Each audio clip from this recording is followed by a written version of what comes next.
Hey everyone, I'm here with my top 10 WWE men's wrestlers of 2023. And this is solely off the fact of how good their year was. Did they get any titles in 2023? Did they have any big feuds? Did they main event any PLEs? Did they have just things like that? It's not about their talent. If they were booked horribly, they're not going to appear on this list like Bobby Lashley. So let's get into number 10. Here at number 10, I have Dirty Dominic Mysterio. I think this is well-deserved. He was the most over heel of the entire year. He was involved in a top 5 feud of the year with his dad, Rey Mysterio, when they ended up having a match at WrestleMania, which is a big deal. And, he was literally showed on TV almost every single week of Monday Night Raw, so he was there consistently. So, yeah, he had a lot of screen time. See, I think this is well-deserved. At number 10, Dirty Dominic Mysterio. Coming in at number 9, I have the megastar himself, L.A. Knight. Yeah. Not only did he say yeah all year, he had some great storylines with Roman Reigns, The Miz, and of course when he did feud with Roman Reigns, he ended up having probably one of the greatest segments, one of the best contract signing segments of all time. That was such an entertaining segment. He's one of the best promo workers in the business today. And yeah, he got to main event WWE Crown Jewel this year. And on top of that, he was one of the most over superstars in WWE this year. So this is very well deserved. He would be higher up on the list if he started off better. It kind of took him a while till past the midway section of the year. That's when he really started picking up and became the megastar that he is today. Because at the beginning, he wasn't really taken seriously. We never really saw him as a main event guy. Next up, we have the NXT champion at the time, Ilia Dragonov. Ilia put on banger after banger. I cannot name one match that was bad that he was a part of. He has like 3 matches that you can argue to be in the top 10 of matches in 2023. So yeah, you really just can't deny his talent and what he's going to be able to do on the main roster. It's going to be really hard for the main roster to mess up his career because he's just that talented. So yeah, he's had a phenomenal year, NXT champion, and yeah, like I said, just put on banger after banger. Coming in at number 7, we have Senior Money in the Bank himself, Damian Priest. And Damian Priest was literally shown on almost every single Monday Night Raw recently. So yeah, he's been very consistent, just like Dirty Dominic Mysterio. He has at least one segment a week, and that's just a big deal that you're being shown that much. His accomplishments are there. He was Mr. Money in the Bank, was featured at multiple pay-per-views, was the tag team champs, and on top of that, he had a phenomenal match against Bad Bunny, arguably match of the year. So amazing year for Damian Priest, really happy with how his year turned out. Coming in at number 6, we have main event Jey Uso, yeet.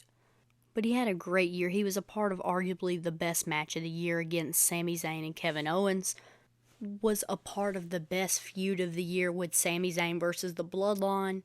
Had a phenomenal match against Roman Reigns at SummerSlam. So, yeah, his list of accomplishments is there. What a great year he had. He was so over. The fans love him right now.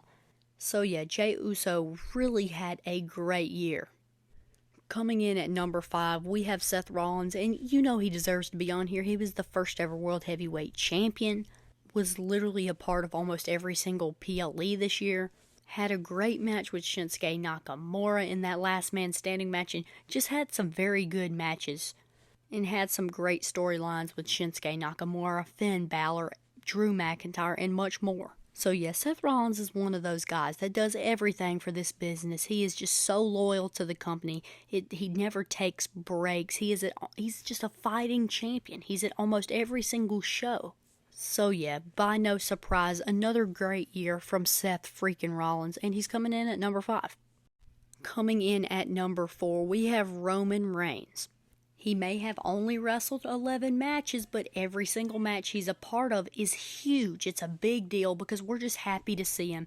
Every single segment he's a part of is always important. Every single feud he has is always important. So yeah, Roman Reigns deserves this top 10 spot. He was him and Sami were the main stars of the Bloodline versus Sami Zayn feud. That was just such a phenomenal feud. Definitely feud of the year. Of course, he main evented WrestleMania Night 2 because he's Roman Reigns and that's what Roman Reigns does. And even though everybody doesn't like that he's on the part-time schedule, including me, because I want to see Roman Reigns every week. I love Roman Reigns. You still got to give him his flowers, because when he is there, he is absolutely putting on great segments, great matches. I mean, when you only wrestle a few matches and so many of them are arguably top 10 matches of the year, you know you're just that guy. Coming in at number 3, this is Gunther. And everything I said about Ilia Dragonov, just paste it right here. I've never seen a Gunther match that is horrible. He's constantly putting on banger after banger, and every segment he's a part of seems just so important because he has turned this Intercontinental Championship into something important. And that's been hard for everyone that has held this belt to do. This belt just didn't feel like it had that much meaning when Shinsuke Nakamura was holding it. Even Sami Zayn was holding it. It just never felt special. But now Gunther has had his long, nice reign, the longest IC title reign of all time. I mean, this really feels like a world title, honestly.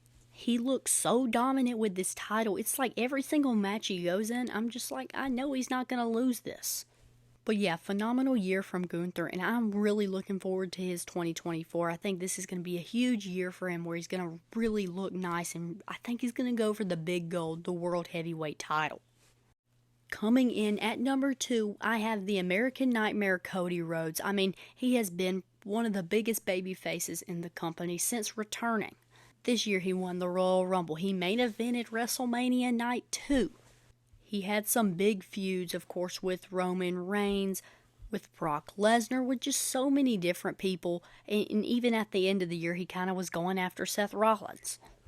And he has put on these amazing promos about his dad. And just, some people say that he repeats himself every promo, but I'm still intrigued with what he's saying every single time. So, I mean, he's so good at making promos.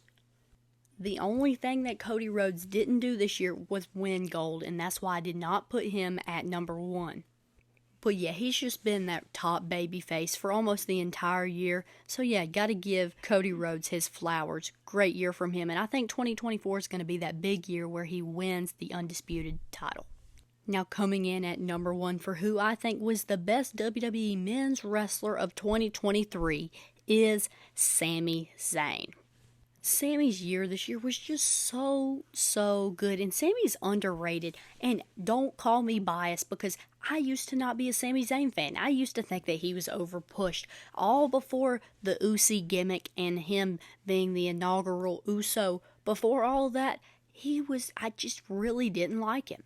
But now he has proved himself, and he just was so good this year. He was a part of the Bloodline versus Sami Zayn feud, and of course, he was the big deal in this feud. He was the main guy. And for him to be involved in arguably the best feud of all time, we're talking of all time, how can you say he's not number 1? He was a part of arguably the match of the year with him and KO versus the Usos at WrestleMania Night 1. I mean, this man was working on a weekly basis. We saw him almost every single Monday Night Raw, and when he was working the Bloodline storyline, he was there almost every single SmackDown. So, I mean, he was working all year. He won the tag team titles, and he came so close to beating Roman Reigns at the Elimination Chamber. This is a top 10 match of the year that he had against Roman Reigns. And he really was that one guy that I actually thought during this match that he was going to beat Roman Reigns. He made it look so believable. And of course that would have been huge, but just having the match against Roman Reigns is huge. So a huge, great year from Sami Zayn. People are not giving him his props for this year. PWI did not rank him as high as they should. They didn't even put him in the top 20. So yeah, very disappointing from PWI. But yeah guys, that's my top 10 WWE men's wrestlers of 2023.